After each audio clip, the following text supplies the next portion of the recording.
Hai semua, balik lagi ke Silent Tutorial. Di sini saya akan menjelaskan sedikit tentang Google Analytics. Sebenarnya Google Analytics itu punya demo account yang bisa kita coba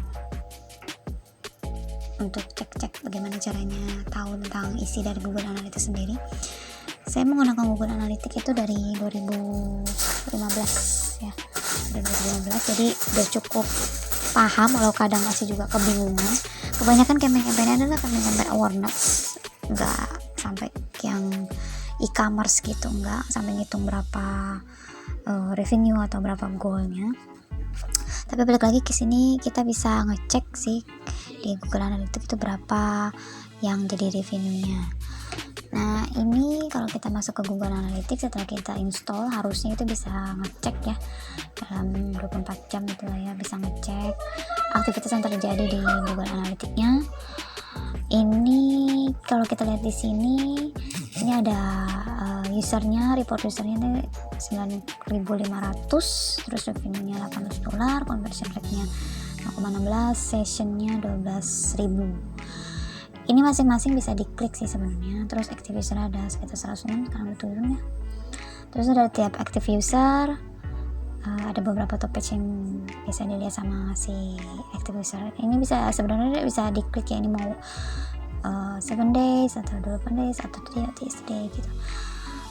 Yang kali ini pengen saya kasih tahu sedikit, tips sedikit ya, itu dari tab acquisition.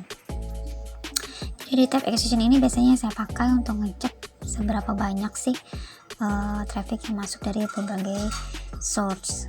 Jadi kalau misalkan mau masuk, kita lihat di overview. Ya agak lama ya. Ya, wait.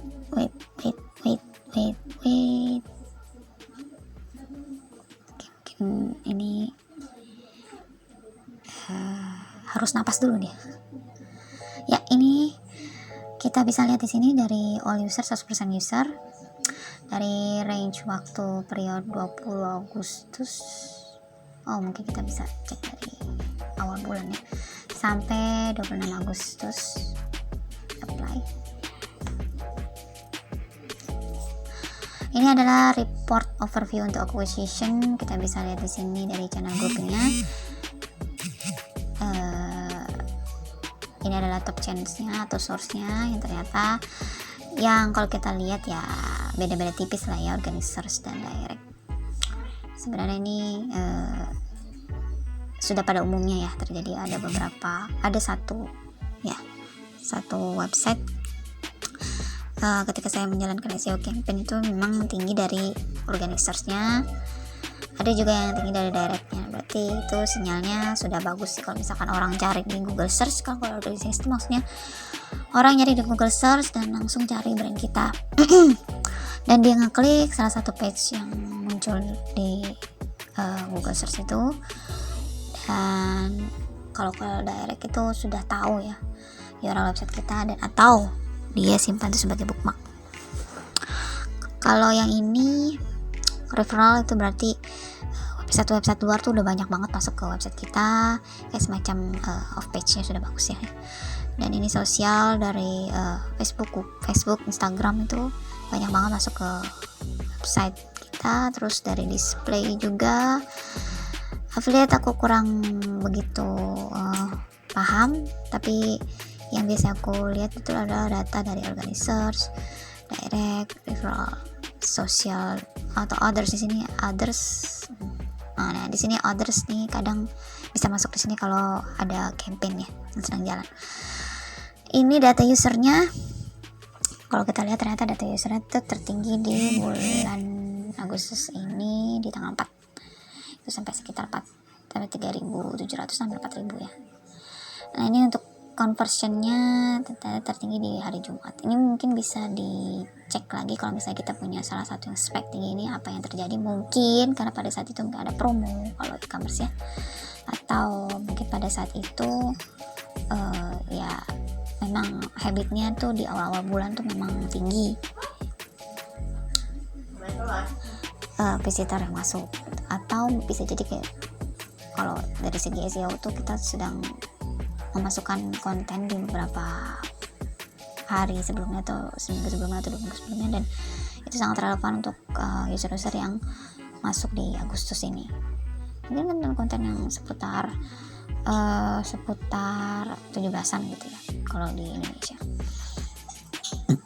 Terus kalau di sini kita bisa lihat dari organizers-nya, acquisition sessionnya ini lumayan tinggi ya.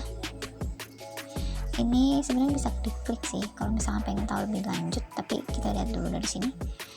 Ini dari organizers dia memang paling tinggi, terus bounce rate-nya juga lumayan bagus ini. Kalau bounce rate di bawah 60 itu udah lumayan bagus lah kalau di Indonesia ya. 40 sampai 60. Kalau di bawah 40 berarti orangnya getol banget, mungkin di situ ada promo atau sesuatu yang mungkin bisa lebih diklik. Itu sangat menarik sekali kontennya, sangat engage dengan audiensnya. Ini untuk conversion. Besok conversion dari direct dan organik ini beda-beda tipis ya. Sedangkan dari yang lain malah tidak ada. Paid search ya pastilah ya. Kalau other ini bisa jadi campaign, other atau paid search. Nah untuk lengkapnya biasanya aku masuk ke all traffic, ke channel. Kita cek. Ya agak lama nih mam internetnya. Nah di sini kita bisa lihat ya, dari data session dulu. Biasanya ini yang paling aku lihat, karena kalau sessionnya tinggi dia otomatis usernya juga tinggi. Seperti di atas sini sessionnya kan paling tinggi ya, organik. Di sini aku udah filtering. Ini session yang paling tinggi di periode yang sudah kita tentukan sebelumnya. Terus kalau bisa dilihat memang session organik ini memang lebih tinggi dari yang lain. Misalnya itu direct, referral, social, display, affiliate, paid search, dan terus. Saya jarang sih lihat yang affiliate ini. Paling sering ya organik, direct, referral, social, display. Kalau paid search juga jarang sih. Jadi organik, direct, referral, social, display, lalu other. Biasanya seperti itu. Tapi di sini mungkin hanya demo account, jadi ya lumayan lah untuk belajar ya.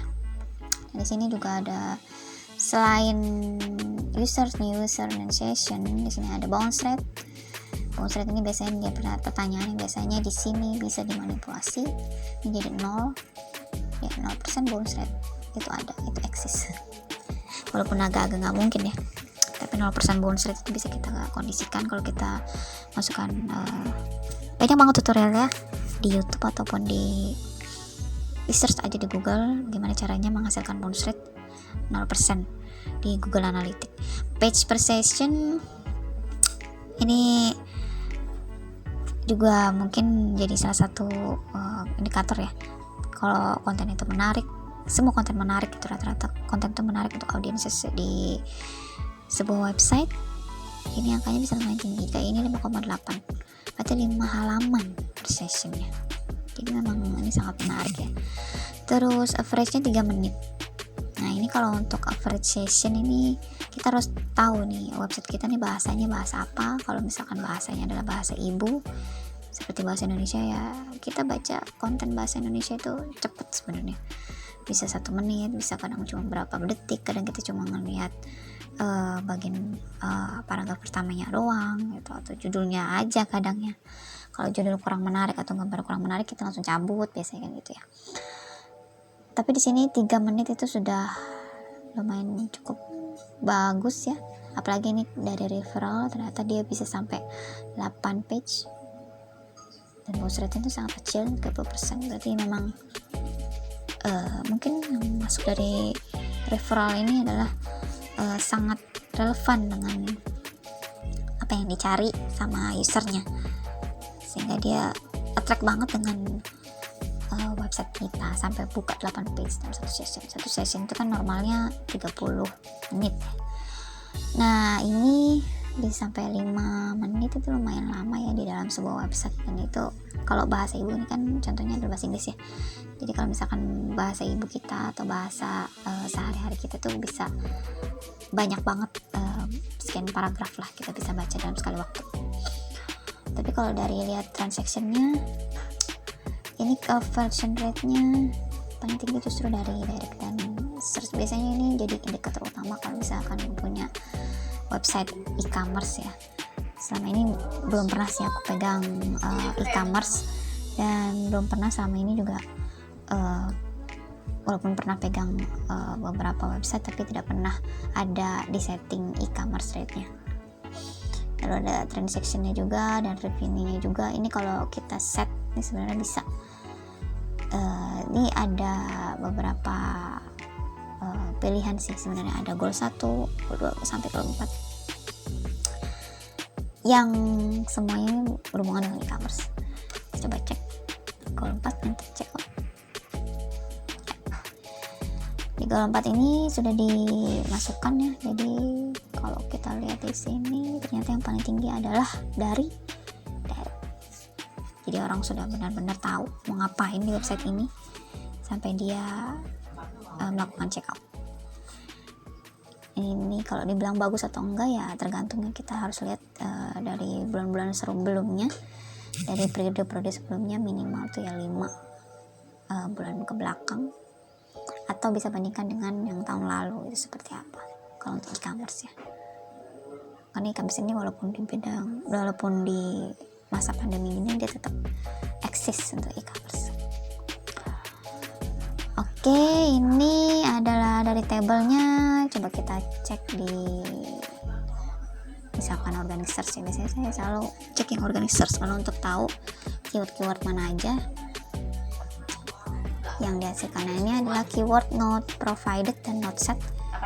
Biasanya yang paling sering jadi permasalahan adalah not provided, karena ini tidak bisa dibuka. Kalau diklik tetap tidak ngasih tahu apa gitu, cuman tulisan not provided. Saya pernah bertanya ke salah satu SEO profesional gitu, ini maksudnya not provided apa? Oh, ini maksudnya adalah ketika kita browsing ke website kita itu dengan menggunakan browsing ke website kita itu dengan menggunakan jalur-jalur yang tidak bisa dilacak gitu, dengan alasan keamanan misalnya.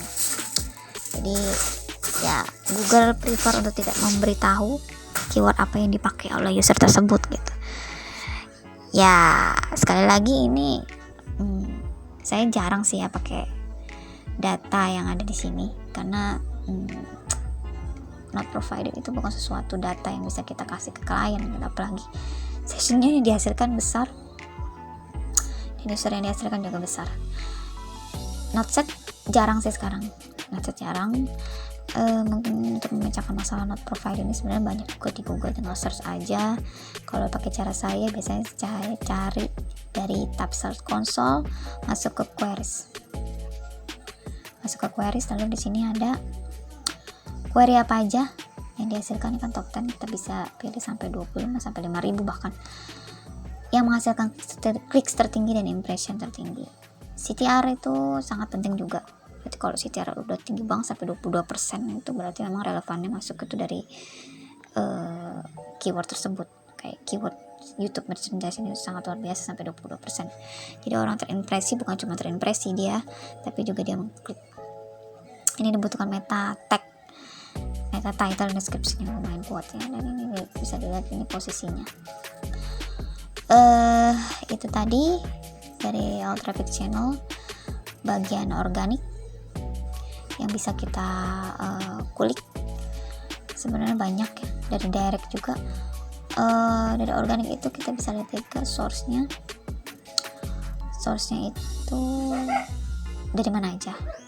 Kan selain Google juga ada yang namanya Baidu, Bing, Yahoo, dan ini ASK, DuckDuckGo, dan yang lain sebagainya. Kalau misalkan di Cina mungkin kita pakainya yang lain yang bukan Google, atau kita masih pengen pakai Yahoo, kita pengen pakai Bing kalau kita di luar negeri gitu.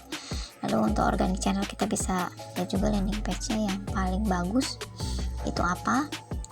Di sini ternyata yang paling bagus itu ya tetap di home. Selain di home kita bisa exclude, sebenarnya kita bisa kasih filter di sini. Advance landing page-nya mungkin yang tidak ingin kita, di sini kebetulan nggak ada contohnya, tapi kalau salah satu website yang pernah aku pegang itu dia banyak banget ini ada contohnya, banyak banget yang bisa dipakai. Ini sebenarnya bisa ini ya dipakai, ini misalnya ini kita copy aja, kita copy lalu kita masukkan ke sini. Jadi yang muncul adalah URL Google redesign /April aja, yang lain nggak muncul, misalnya seperti ini ya. Kenapa nggak ada, nggak ngerti juga.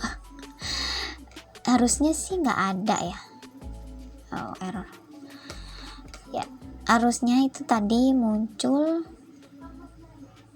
yang muncul adalah yang hanya masuk di April aja. Jadi hanya khusus ini Google redesign April. Coba kita ini advance containing, coba ini bisa nggak ya April, apakah muncul? Ya muncul. Jadi ini kita pasang di sini advance include landing page containing April. Jadi yang dimunculkan hanya di dalam subfolder April aja. Kita pengen lihat nih. Apply. Ya, ini semua yang muncul di April. Oh, ternyata yang paling tinggi adalah men's t-shirt. Lalu setelah itu di Aprilnya, lalu ini men's lagi, lalu ada hats. Terus ada Google Dino Game T yang top 5-nya. Dan dari situ kita bisa lihat nih, oh ternyata ini adalah space yang tertinggi ya untuk April. Lalu di sini other ini jarang gunain karena kebanyakan yang aku pakai adalah 3 tab ini atau secondary tabnya. Mau cari apanya gitu, kita bisa lihat di situ. Lalu dari sisi ya, ini dari sisi all user. Kalau kita mau lihat grafiknya session, ini biasanya grafik session, ini grafik yang favorit saya pakai. Nah ini kalau masih rata-rata begini ya, nggak ada yang terlalu spike tinggi, bagus lah ya. Kita lihat juga per weeknya, ini juga harus bisa dibandingkan dengan yang sebelumnya, bulan-bulan sebelumnya, apakah masih aman. Kalau misalkan bulan sebelumnya ternyata drop banget atau tinggi banget lalu bulan ini drop, itu harus dicek kenapa bisa itu terjadi. Yap. Terus yang menjadi pertanyaan, terkadang justru bukan dari sessionnya yang diambil. Kadang tuh yang jadi pertanyaan adalah kenapa bounce rate-nya tinggi. Biasanya kalau untuk clickbait, artikel-artikel clickbait itu memang bounce rate-nya sangat tinggi. Jadi memang mungkin ya kadang orang nggak mau menggunakan SEO karena terlalu clickbait. Tapi kita harus balik lagi bertanya kepada mereka, kalau clickbait itu bisa meningkatkan traffic mereka, kenapa enggak gitu. Walaupun itu mungkin bounce rate bisa sampai 99% gitu. Itu bisa meningkatkan traffic mereka, kenapa enggak gitu. Kan secara keuntungan website ini jadi lebih trust. Terus kalau kita perhatiin di Google-nya juga posisinya juga bagus, ya kenapa enggak gitu. Karena rata-rata SEO itu memang tricky ya.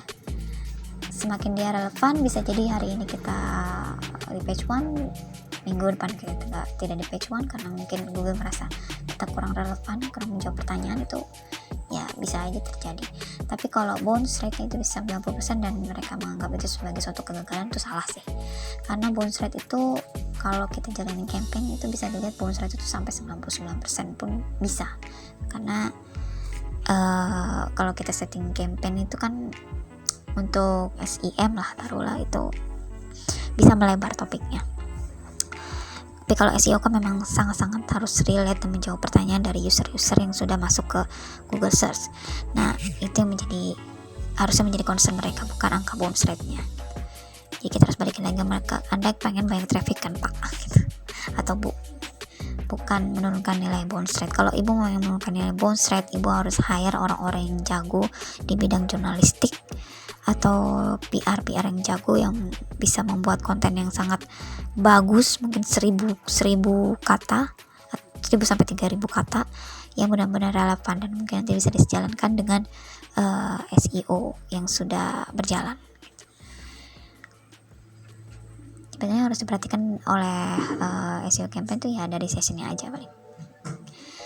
Itu aja sih dari silent tutorial hari ini, mungkin bisa lebih dimengerti tentang channel organik. Dan ini juga bisa diekspor ya, bisa diekspor terus bisa di share juga ke yang pengen dapetin filenya. Kalau edit aku kurang paham, ini aku jarang ngedit masukin custom report gitu, itu cuma sekali pernah aku pakai cuma sekali, tapi ya nggak terlalu penting banget sih menurut aku. Lalu ya kalau ada tambahan lain mungkin bisa ditambahin di kolom komentar, atau yang mau ditanyakan tentang all traffic acquisition Google Analytics atau tentang Google Analytics lain, kita bisa memecahkannya bersama-sama. Jangan lupa subscribe, dan kalau memang ada yang pengen ditanyakan tinggal klik komen, nanti insya Allah aku akan balas. Gitu aja, bye.